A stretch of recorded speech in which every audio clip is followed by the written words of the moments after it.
Hello, everyone. Thank you for joining us today, and welcome to today's webinar, Design the Solution by Jody Shelton. My name is Scott Levine, and I'm the Membership Manager here at the IEEE Computer Society. Each month, we host a webinar on vital business skills that will help you excel at your current job and be helpful throughout your career. Before we get started, I'd like to address some housekeeping items. This webinar is being recorded, and you will receive an email tomorrow which will include the slides and the recording. You can ask any questions in the Q&A box you see on your screen. If possible, please reference the slide your question refers to, and Jody will answer as many questions as she can following the presentation. In today's webinar, you'll discover insights on contributing effectively and taking leadership initiatives, marking only the beginning of your journey towards success. Career building is an ongoing process, and the Computer Society's Career Center is available to help enhance your skills along the way. Beyond resume support and career advice, we offer opportunities to connect with our community of over 300,000 computing professionals. Whether at conferences or local chapter events, start applying your skills and grow continuously with the IEEE Computer Society. More information will be shared in tomorrow's email, and you can always learn more at computer.org. Circling back to today's webinar, Jody will discuss how you can design the solution and build a successful team and career. She'll provide practical advice on how to contribute, lead, and build based on her experience as CEO of Global Semiconductor Alliance. The tips and advice provided in today's webinar should become a powerful resource for both the established and emerging leaders joining us today. As mentioned, joining us today is Jody Shelton, co-founder and CEO of Global Semiconductor Alliance, commonly referred to as GSA. A pioneer in the technology space, Jody was instrumental in the creation of GSA and continuously addressed global issues in the industry. Under her leadership, GSA has grown its memberships include companies throughout the supply chain representing 300 plus corporate members on 6 continents, and established the GSA Women's Leadership Initiative. In her role as CEO, Jody ensures the Alliance remains focused on achieving its defined mission and goal to foster a more effective ecosystem through collaboration, integration, and innovation. She is a key liaison between GSA and the business community, providing insights on key topics pertaining to the global semiconductor supply chain. She also serves on several boards and holds several advisory positions. Jody, thank you so much for joining us today, and the floor is yours. Thank you so much for having me. I'm looking forward to speaking to this amazing group of women. Thanks, Scott and Michelle, for arranging this session. So I'm looking forward to sharing my story with you and hopefully having some time for your questions. I am Jody Shelton, the co-founder and CEO of the Global Semiconductor Alliance, or GSA, and also the founder of GSA's Women's Leadership Initiative. But my real job is as the self-appointed ambassador of the global semiconductor industry. And honestly, I have like the greatest job being the advocate of this most revolutionary and innovative industry. And to still be having fun and sort of shaking it up after nearly 3 decades is something that I'm really proud of. So I'm going to use my time today to tell you my story of starting GSA in 1994, and to tell you some of the lessons that I learned along the way, from inception to success, to strategic pivots, and to the launching of the Women's Leadership Initiative. And perhaps some of these lessons will be important to you for your journey. So I'm going to share what we're doing at GSA to attract, retain, and promote more women in the industry. And then I want to talk about why it is the best time ever to be in the semiconductor industry, and why your career in this industry makes you very special. I'll end the presentation with some advice. You can take it or leave it, but on how you might supercharge your own career. For those of you unfamiliar with GSA, this slide will give you some context about who we are and what we offer to our members. Our tagline at GSA is where leaders meet, because so much of our work is bringing together global CEOs and executives for thought leadership programs. We have about 300 corporate members across the globe, and that includes traditional fabless companies like an NVIDIA or a MediaTek or AMD, traditional IDMs like an Intel, Samsung, onsemi, and then a lot of non-traditional companies creating hardware like Meta and Amazon and Google and Tesla or Microsoft. And of course, it also includes our critical supply chain partners in foundry, packaging, test, and EDA. So I started GSA in 1994, and we started it as the Fabless Semiconductor Association. The industry was undergoing a momentous shift with the rise of this fabless business model, which is the decoupling of design from manufacturing, which lowered the barrier to entry for companies and allowed them to focus on designing differentiated products for emerging markets. Now, in 1994, fabless was a controversial idea, might I even say heretical. You may have heard the famous quote by Jerry Sanders, who used to be the CEO of AMD, dismissing the idea of fabless by saying, quote, "Real men have fabs." This was actually said the year I started FSA. And I felt by banding together these small companies through FSA, we could evangelize the fabless vision, quantify its impact, and ultimately help legitimize the model, which we did, and we played a very historically significant role. I learned a lot of lessons when I started FSA, and it has helped me throughout my career, and some of these things may be applicable to you in your career. The first is that success begins with a great idea, which is essential but not sufficient. So prior to starting FSA, I was working at a fabless company, and we had just completed a very successful IPO.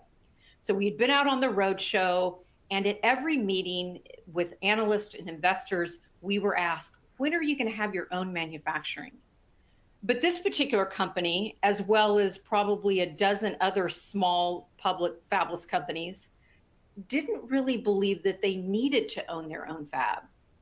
So my idea was to bring together CEOs whom I had met at these financial conferences or out on the roadshow to discuss strategies on how we really might get the respect that we felt we deserved. So I started pitching this idea to a few CEOs, and literally before I could even get an invite out to them, I was told that the CEO of a company called C-Cube, which was a newly public, very kind of hot company at the time, had planned a dinner for fabless CEOs. So I intercepted the invitation, and I was absolutely determined to be part of this event. But who was I? I mean, the truth was I was no one, and sort of the truest definition of that label. I couldn't get the CEO of C-Cube to take my calls or accept a meeting. So I decided to fly from Dallas to San Jose and just to sit in the reception area. So I told his secretary, hey, listen, I'll just get him on his way out to his car this evening. It's no problem. So after about 7 hours of sitting in the reception area, she came down. I'm sure she felt very sorry for me and said that Bill would see me. So I go into Bill O'Meara's office, and I'm sure I'm talking 100 miles per hour, throwing out ideas. And I say, I have to come to this dinner. And you know, he was really bewildered by me, and he kept saying, now, who are you and why are you here? So long story shorter, I wore him down. He invited me to the dinner. When I got to the dinner, I sort of took over the whole dinner. I gave a presentation on what we could do if we were an organized group. And that dinner turned into the next dinner, turned into the next dinner. And after about 4 dinners that each doubled in size each time, everyone liked the idea, although we really couldn't agree on what we wanted to do. So by the last dinner, I said, hey, listen, I'm going to hire the lawyers, I'm going to write the bylaws, and we're going to start this organization. So from February till September, I listened, I gathered input, I recruited people one by one. And by September of 1994, we launched FSA with 50 companies. So I knew the idea was good, but the gutsy, if not slightly embarrassing action that I took was really what made FSA successful in the beginning. The second lesson I learned was, and that I still utilize today, is to trust your gut. Everybody, including me, wants the people that they respect and trust to support their ideas. And many times an idea evolves and gets better when you solicit advice of elders or the people you respect. And that should be an objective, but it should not be the objective. There may be times when no one is going to think your idea has value, and you have to make that decision alone as to whether or not it's a valid idea. And this happened when I started FSA. I went and pitched it to several VCs before and after the dinner, as well as industry veterans. And everyone literally unanimously said, no, Jody, this isn't going to work because these companies don't have anything in common except being fabulous. And fabulous is only a stopgap measure to kind of bootstrap a company until it has its own manufacturing. So luckily, I ignored their advice. So you have to be willing to listen to others, learn from others, but ultimately to listen to your gut. The third lesson I learned was to create the job you want. And honestly, this is the most interesting aspect of my story because it just shouldn't have happened. No one would have given me the job I gave myself. I was 20-something years old, and I certainly didn't have the resume to justify leading this organization. So, luckily I was young enough to think I knew more than I did and naive enough to think really that I could do anything. But at the end of the day, only I'm in charge of my own destiny. I created the job I wanted. I declared myself relevant. I created my own power, and I never allowed anyone else to define me or what I was qualified or not qualified to do. And it also started a lifelong comfort with risk-taking, which I think is important for your career. The next lesson I learned is that listening is a superpower. So one of my mentors, who was a brilliant scientist and CEO, Bob Pepper, Dr. Pepper took me under his wing a few years after I started FSA. And he tells me one day, Jody, your most intriguing skill is your ability to listen, to really listen to a conversation or a dialogue and take what's relevant from those discussions, make decisions, and build consensus. And I remember thinking, really? That's my one skill you want to highlight? That's my one superpower? And, I was a little bit disappointed with that, to be honest. But with the wisdom that comes from 30 years of doing what I've been doing, I can say that what you can learn from really listening can set you apart because people don't often do it. And by the way, people like being listened to. I was told one time by a very famous CEO in our industry that people judge the quality of a meeting by how many times they hear their own voice. Another time, Dr. Morris Chang told me that he really didn't like it when people were meeting with him and taking copious notes. He felt that they really weren't listening and understanding the conversation. But, looking someone in the eye and really listening to their words, their body language, or even the unspoken words is extremely important. Next, I learned that timing is everything. And it's a lesson that I've learned over and over in my career, and it's as true today as ever. If you have an idea or want to pursue something, if you're too early, you're pushing uphill market. Assuming your idea is good, someone is going to have it at some point in time. When I started FSA/GSA, it was literally at the exact right time, the right day, the right month, the right year. A little earlier, and fabulous companies wouldn't have been public. They would have been too small. They would have been ignored. And a little bit later, and they were highly successful, so they may have been picked up. They may not have needed an organization of their own. In fact, SIA, which was the Semiconductor Industry Association, that was the big trade organization in 1994. And so when I was considering FSA, and I went to the leaders at SIA and I said, hey, listen, if you put a fabulous CEO on your board, then we won't need to start a separate organization. And the answer was a resounding no. The SIA, within a year or two, put a fabulous CEO on their board. So again, timing is everything. Confidence is also extremely important. By the way, even if you have to fake it. I've had the privilege of spending most of my career in the company of brilliant technologists and business mavericks and world altering innovators, people like Jensen Huang and Morris Chang and Lisa Su. And much of the time, I feel unqualified. I think that most people would in the company of these caliber of leaders. But somehow I never let that stop me. And I would urge you to face the fact that you might be intimidated in your next big move, but do it in spite of that fear. The last lesson that I learned during this time is to not discount the role of luck in your life and career. And this is not the finding a four-leaf clover, wish upon a star kind of luck, but luck is defined when preparation meets opportunity. So make sure you're prepared today and always for an opportunity. That, by the way, can come out of nowhere. So once the FSA's advocacy had been accomplished and it had been proven that Fabulous was the most profitable way to run a business, we transitioned to focus on global collaboration and changed our name from FSA to GSA. So this was a very crucial time for the organization and the industry. And I learned some lessons here that, again, I've taken with me on every phase of my career. The first is to fix something before it's broken. In 2001, when I decided to propose this pivot, the FSA was doing great. There was no one complaining. Membership was growing. We were receiving accolades for being so prescient. Fabulous companies were growing. They were getting funded. They were doing IPOs, and they were being recognized as very important innovation hubs. So it was at this point that I decided to propose, hey, let's not use the word fabulous anymore. We won. There's no reason to keep preaching this message. And by the way, let's also invite global companies to be a bigger part of our membership and our leadership. So this was a big pivot.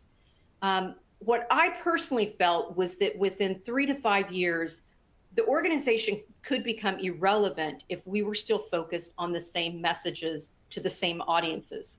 So before being faced with having to repair or rebuild or re-energize the organization, I moved forward while we still had great momentum. The second lesson that I learned during this time was that you have to build consensus, which is a hard and long process.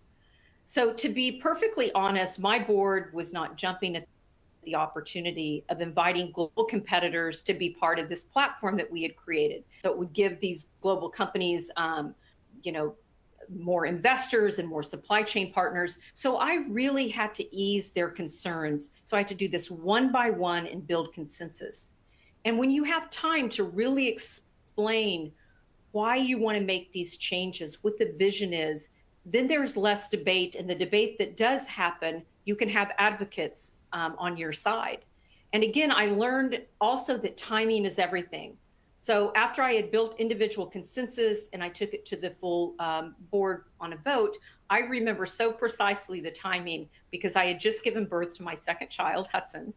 And I presented this strategy to the board to make the transition from FSA to GSA. And I wanted to do it over a 12-month time frame. So my board was like, you know what, this is a great idea, but let's do it now. So within 3 months, I had launched the new Global Semiconductor Alliance at a huge event and press conference in Taiwan, and we had opened our first global offices. And by the way, both of my children had been to Taiwan several times before they were even 6 months old. So remember, in 1994, we started off representing fabulous companies, and then something that I really didn't talk too much about, but we expanded to include critical supply chain partners as part of our leadership. And then we dropped the F and became global, where we had global membership and global leadership. But today, GSA represents a much broader expanded ecosystem that includes traditional semiconductor companies as well as software, solution, systems, and service companies. This means, once again, that we welcome companies that are designing hardware like Microsoft and Meta or Tesla that are not traditional semiconductor companies. So I had this vision of having all companies that intersect with the semiconductor industry to have a seat at the table. I believed that that was the only way that we were going to be able to say we represented the whole industry. So again, this was a huge pivot for our organization.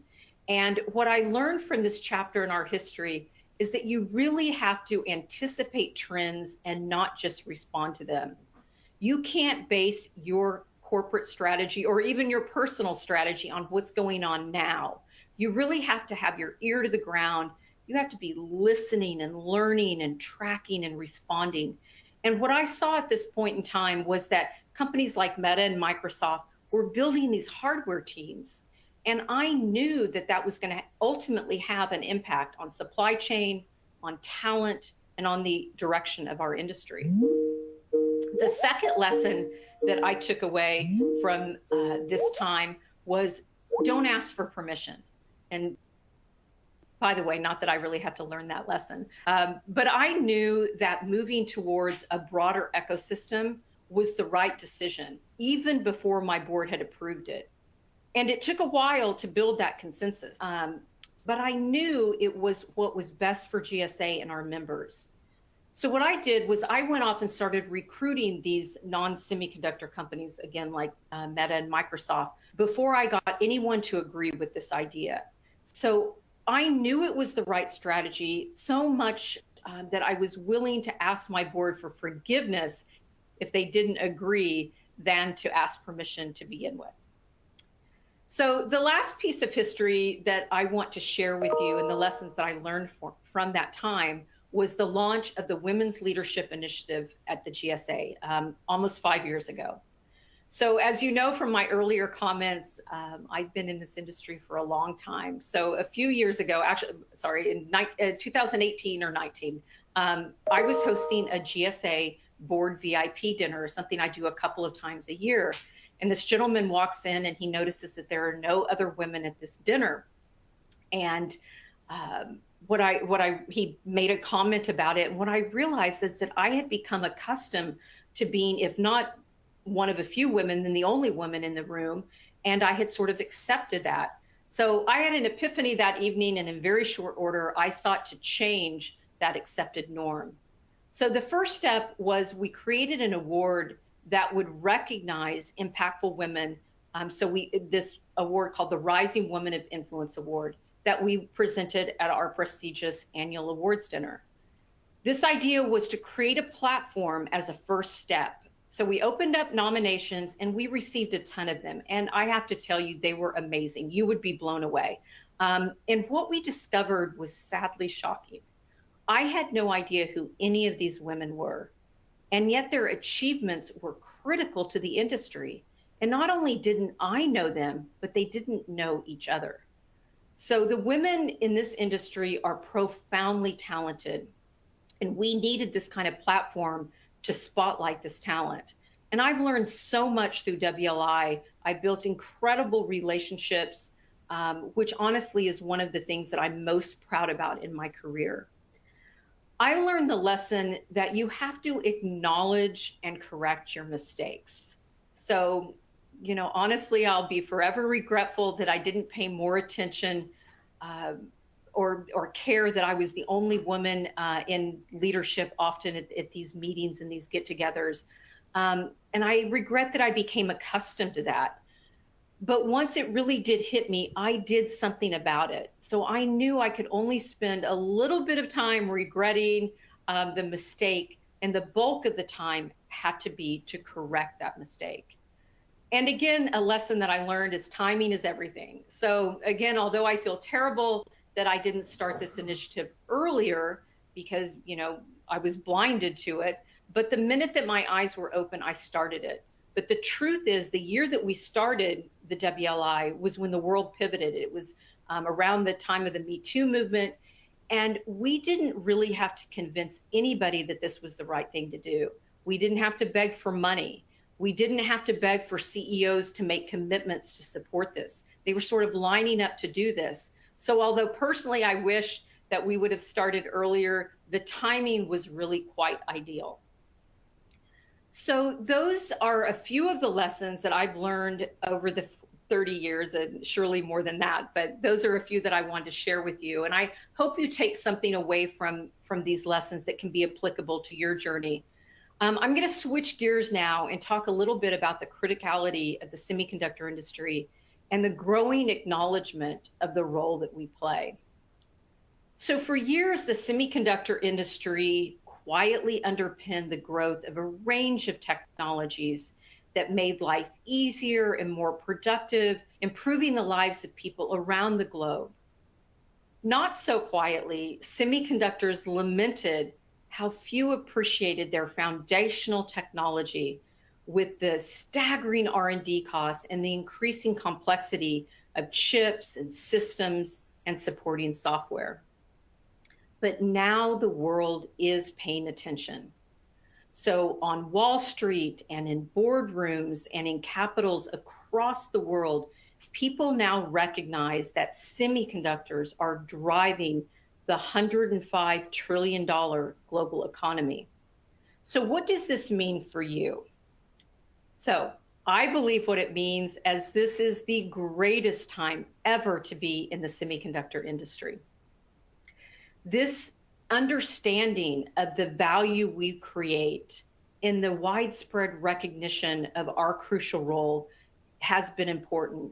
And I mean, now maybe your parents understand what you're talking about when you say that you're in semiconductors, right? I mean, for so many years, people sort of ignored that. But it's not only the best time to be in the industry because of that recognition, but also because of the pace of technological innovation that drives semiconductor technology and enables end customers to create revolutionary products at a dizzying pace. New technologies like AI, for example, have come to fruition sooner than anticipated.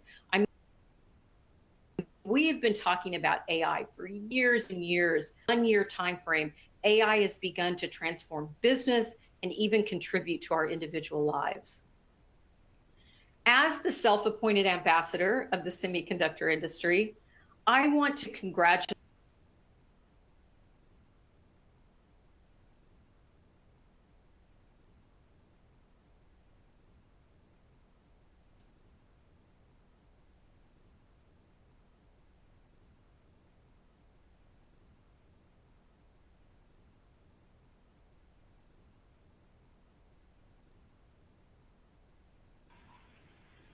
Hey, Jody, I think we lost you.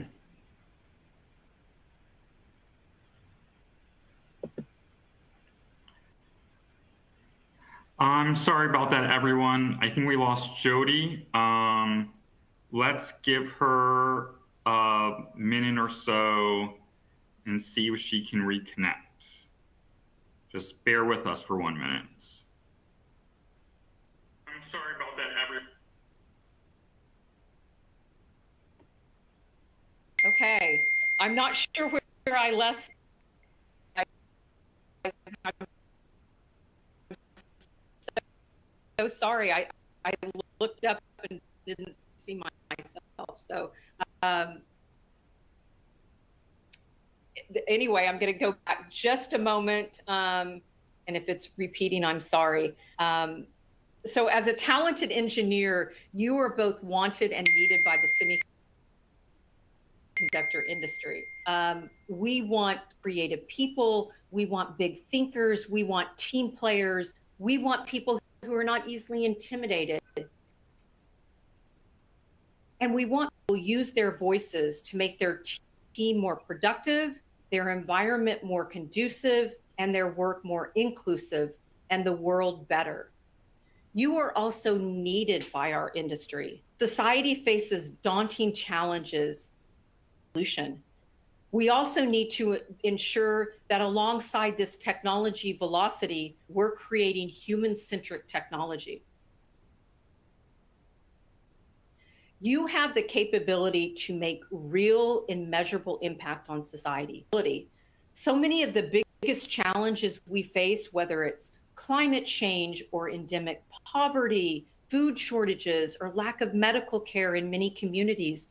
This will be changed through technology, the technology that you are enabling to be created. So even though this industry is thriving and that there's never been a better time to be in the industry, we are missing a huge talent pool. So only 10 to 15% of our technical workforce are women, and far less than that from other underrepresented groups. So if this industry is serious about growing to $1 trillion in annual revenue, which is a goal over the next few years, the industry really has to change. So in 2019, GSA launched the WLI, which has 3 primary goals. The first goal is to recruit our fair share of STEM-focused women to this industry. And that means that we have to make this industry more attractive to women, which is why we started with an industry rebranding campaign aimed at university women to highlight the global impact of a career in semiconductors. Women can design the solution to some of the most intractable societal problems. We also have a very active university program where we share with young people the opportunities for a career in semiconductors. We bring in young women from the industry to share their stories at universities, to provide encouragement to young people. And we also have an internship portal for students who are looking for an internship in semiconductors. The second goal of the WLI program is to retain, develop, and promote women to leadership positions by providing support systems and platforms for women to gain visibility both within their organization and outside their organization. Our initiative has as many as a dozen different programs. We have a best practices playbook that describes how companies and individuals can develop communities and build advocacy, can create sponsorship and mentorship programs. We have our own highly successful women in hardware mentorship programs that create small circles with a curriculum on leadership. We have a board ready women's program for more senior women to meet other successful female board members that have learned how to navigate their careers. And with that, women joining more public boards, which can often be a very daunting task. Starting an program, that one way we're really going to move the needle is to help male leaders in our organization mentorship, which is also very important.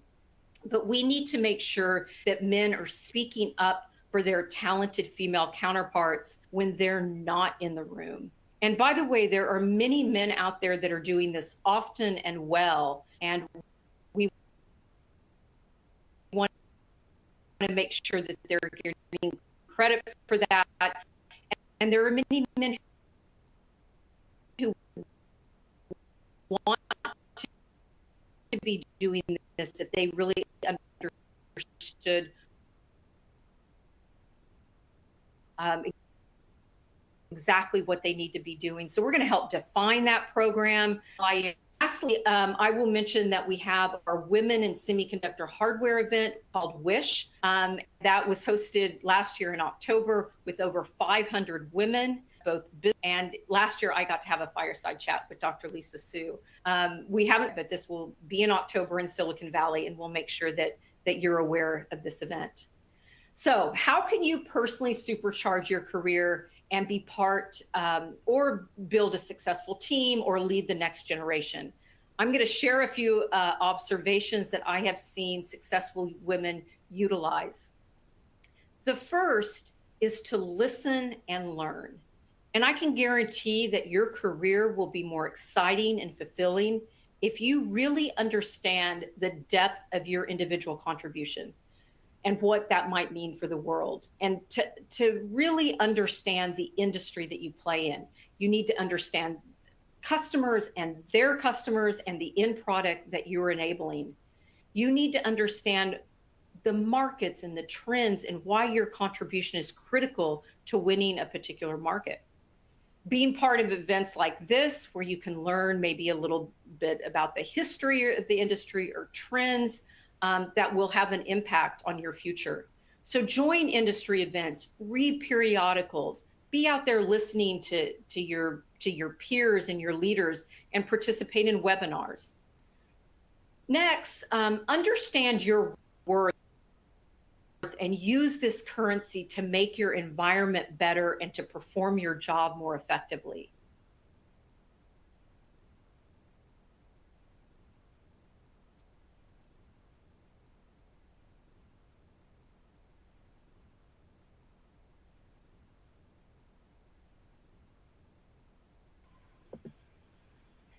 Hi, Jody. I think we lost you again.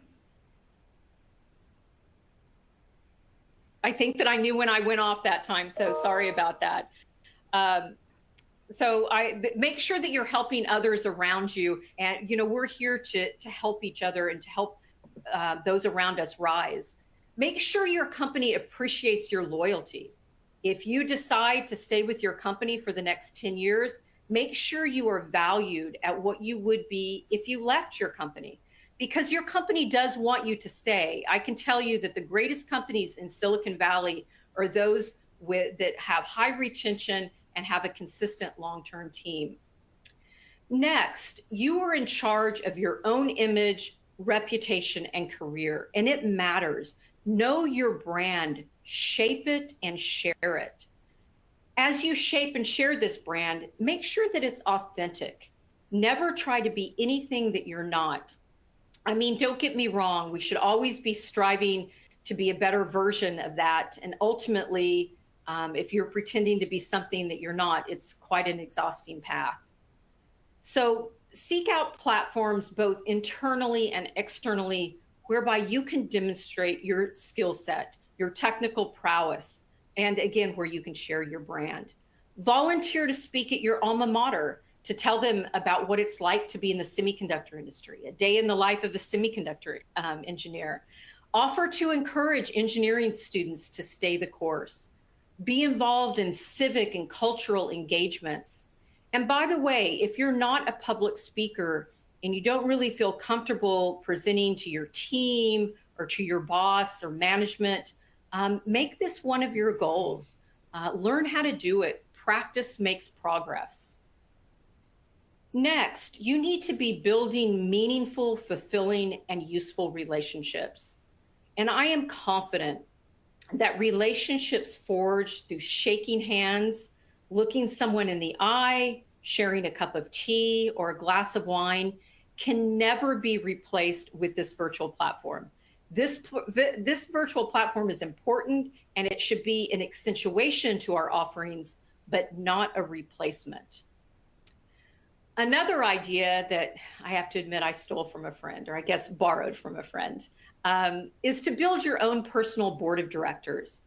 Have specific people that you go to for different parts of your life. So have someone that you go to for ethical questions or financial advice or career advice. Also, seek out family and friends and colleagues that support your aspirations. There will be times when things get hard. So you need to find the people and help you to celebrate each of your hard-won victories. And lastly, take Dr. Lisa Sue's advice and run towards the hardest problems. Take chances, seek out additional responsibility, eliminate the excuse of that's not my job. Okay, so I want to thank everybody. Sorry a few times that I went away. I have actually no idea what happened. It's never happened before, or at least in this particular place. So here's what I want you to take away from today. Don't wait until the world thinks you're ready. If you have an idea, a career aspiration, take the first step. Turn that idea into reality through action.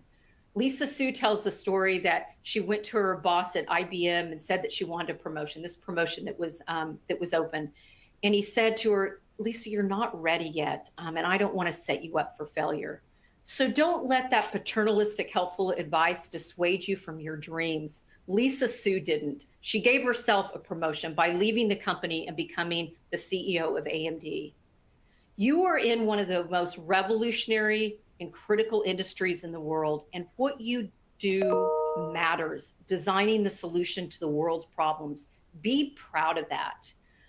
Third, I implore you to map out your career and to stay the course. Remember, we want and need you. Fourth, use the significant power you have to make your workplace the best for you and the next generation. At the end of the day, you want a fulfilling career to give back and to make an impact. And you are doing what few people in the world can do. And our industry and our world need people like you. So on that note, I'm going to end and open for questions. Thank you, Jody. That was a great presentation. I think a lot of great tips and insights there. And I think your sort of concluding thoughts sort of reminded me about the story you told when you sat in, I forget the person's name, but in that office in Dallas all day in the lobby, like I think that was your first concluding thought, like persistence and the drive and sort of not giving up on what you believe in. So I really liked, I was going to bring that up anyway, but I sort of like how you tied the beginning and the end of your presentation sort of all together. Good, thank you. So, well, as I said, beginning, if you have any questions, you can enter them into the chat. So our first question came in and said, how can I get involved with the WLI? Okay, so first of all, we have a website called designthesolution.org. So go to that. There's a way that you can sign up for our programs there. I mean, you can do everything from being on committees to participating in the WISH event. If you went to, well, obviously you went to a university, but whatever university that you went, let us know that you would be willing to go back to that university and speak to students. So you can be on our university speaking circuit. So there are dozens of different ways to get involved. The first thing that you should do is ask your company if they're involved also. And by the way, that doesn't limit you. Individuals can be involved, but if your company's involved, that really, you know, that means that they understand it and can send you to some of these events. Great.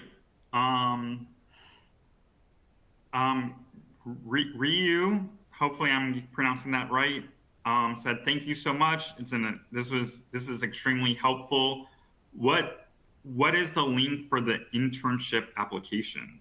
Is that also on the Design the Solution website? It is. And you know, some companies put their internships on the portal. Sometimes we just link to those companies, but it's kind of a one-stop shopping. So instead of, you know, going to NVIDIA's website and Micron's website, it's all in one place. So that should be helpful. So it is on designthesolution.org. Perfect. Our next question, excuse me, says, how do you work with the universities? So what we do is we reach out, you know, first of all, we have a list of universities that our companies care about. Okay, so you know, and by the way, we're a fairly small organization, so we wish we could be doing 100 universities, but instead we kind of have to focus on the ones that our members most care about. And so we reach out to them and we just try to say, hey, listen, we want to come in and bring a group of people to talk to engineering students about a career in semiconductors. So we go in and we do events. So we have panels, we have speakers, companies come in and have tables. So it can be a recruiting event for companies, but what it's really intended to do is to give students context about this industry so that when they do go to job fairs, they're like, oh, I remember that this is like an amazing industry to be part of. So I'm going to go talk to, you know, Micron or Qualcomm or any of these other companies that may be at job fairs. So it's kind of a two-prong approach. So in fact, I think it's either this week or next week that we're going to MIT to do a Oh, program. excellent. Yeah. What kind of event would be at MIT? Can you go into details about Very that? similar to that. Yeah, so it's going to be a panel of young women, and that's so that the audience can look at these women and say, okay, I can relate. They're young, they just kind of maybe been out of school for a couple of years. So we'll have that panel, and then we'll have a speaker and presented there several companies. So I think AMD and Micron and Qualcomm are a few of the companies that will also then have tables at and have representatives at this program. So, and by the way, that is also on our website as well as social media. So it's on our LinkedIn. We also have an Instagram, and I'll have Jessica put out exactly in the Q&A the name of the Instagram. So we'd love everybody to follow us. We do some really cool things. And, one of the things that we do, I talked a little bit about it, but, we have a pretty big visibility program. So what that means is that we like to spotlight young women in the industry on our social media. So someone will tell us why they joined the industry, what's most exciting about it, or they'll submit a picture. So the picture may be of them designing a chip, it may be of them traveling, it may be them with their children. So there's many different women that want to express themselves through social media. And so we do that, and it's a great visibility program. So any of you that are interested, you can reach out to us on the website and tell us that you're interested in being part of the visibility program. And then we would just have you write something up. We'd give you some parameters and send in a photo, and we'll highlight you, because that's, again, if you remember, taking you back to when I first started WLI, that I knew so few women. Like, I wouldn't even want to give you the number of the women that I knew well in this industry, because it's too embarrassing. But now I know hundreds and maybe even thousands of women. And part of it is through this visibility program. So if you're part of a team internally that you may only have one or two women on your team, or maybe not any, it's great to see that women are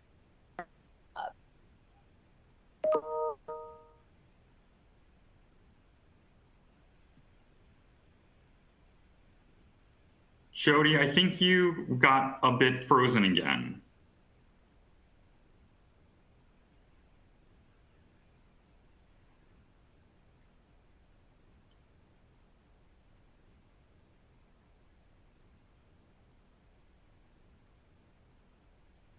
Let's give Jody one. back. Yes, I'm you're back. back. Oh my gosh. No worries. Technology is great when it works, right? I guess I'm in Southern California, so I don't know if it's the storms, but again, go ahead with questions. Okay.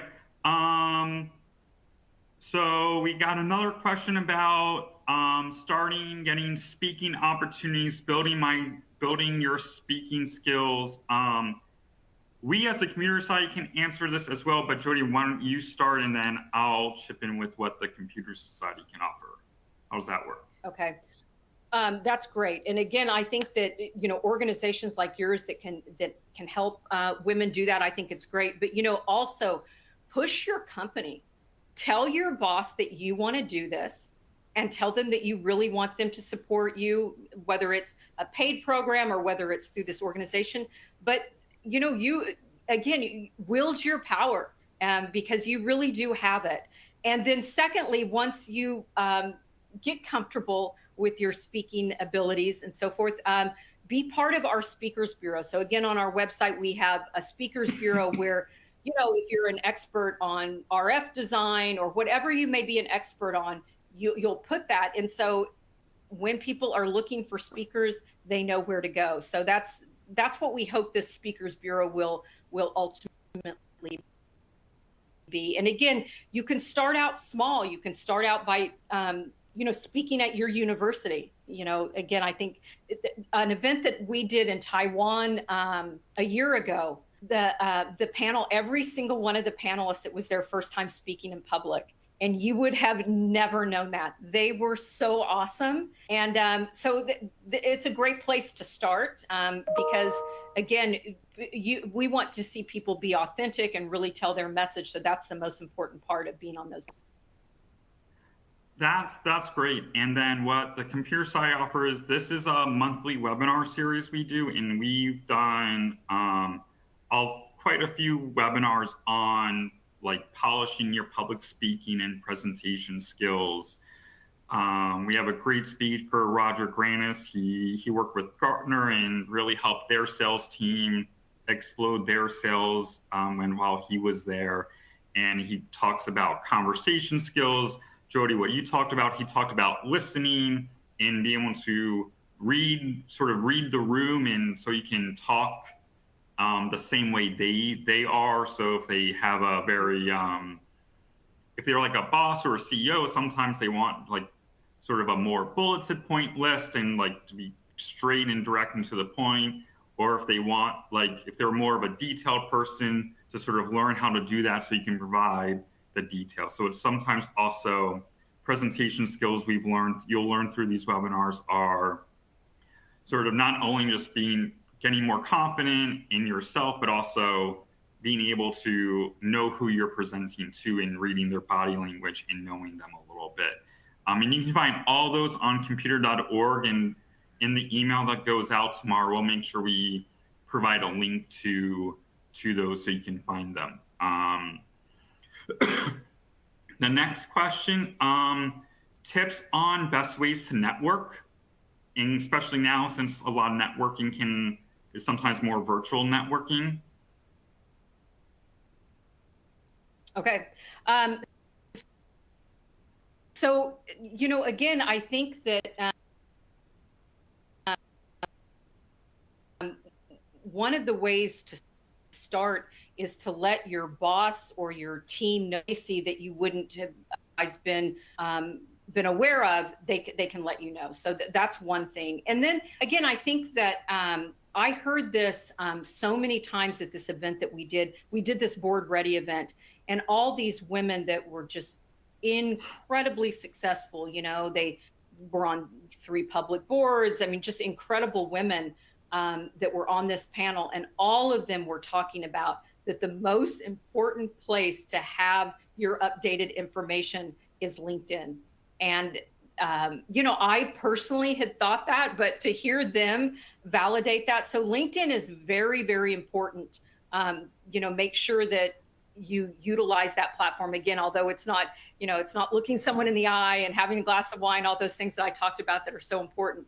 And then, learn about, this goes back to sort of learning about the industry. What are the industry organizations that maybe your company is involved in, or maybe even not involved in? So understand the landscape of the industry, make sure that you know all these organizations, and if they provide events for young up and coming professionals, you'll want to look and see if there are opportunities to network that way. So just again, sort of listening and learning and be to what your peers or maybe your boss is saying. Oh, we're going to this GSA event, or we're going to this SIA event. Make sure that you know about those things, and there may be opportunities for you within those organizations.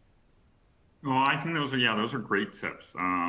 That's sort of when you hear something, just sort of knowing just sort of what's going on in your field as a general is a great tip and a great way to network and meet people. You did this when you were starting GSA. What advice do you have for entrepreneurs trying to get funding? Okay. Well, interestingly, I didn't really talk about this, but our third goal of WLI, so it's recruit the women, retain them, and then the third goal is to make sure that female-started companies get the funding and attention that they need. So this is the area that I will 100% admit we've been least successful in. We have quite a few female CEOs of young companies that are part of our council and in part of the overall WLI program. And, we have put together a few programs. We have speaking opportunities for them, but it is difficult. And by the way, it's difficult if it's a female-run company or not. Funding in today is very, very difficult. And I have to say that I gave us a speech at our annual awards dinner and quoted Jensen Huang, who recently, when asked if you knew now what you'd do, if you knew now what it would be like starting NVIDIA, would you have done it? And he's like, never. Okay, it's so hard, and the sacrifices that you will make, you can't even probably imagine. So if you are an entrepreneur, you have to be a tough person, and because it is not going to be difficult. But at the same time, be part of WLI. We are hoping to host an event actually with NVIDIA for startup companies, and it's important to be, anywhere that you can pitch your story, anywhere that you can meet investors, to be part of that, and to make sure that you have a solid story, and ultimately you just hope that people come around to it.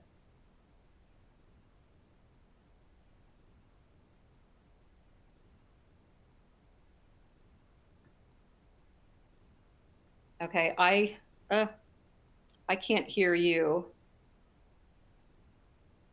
Oh, yep, I was on mute.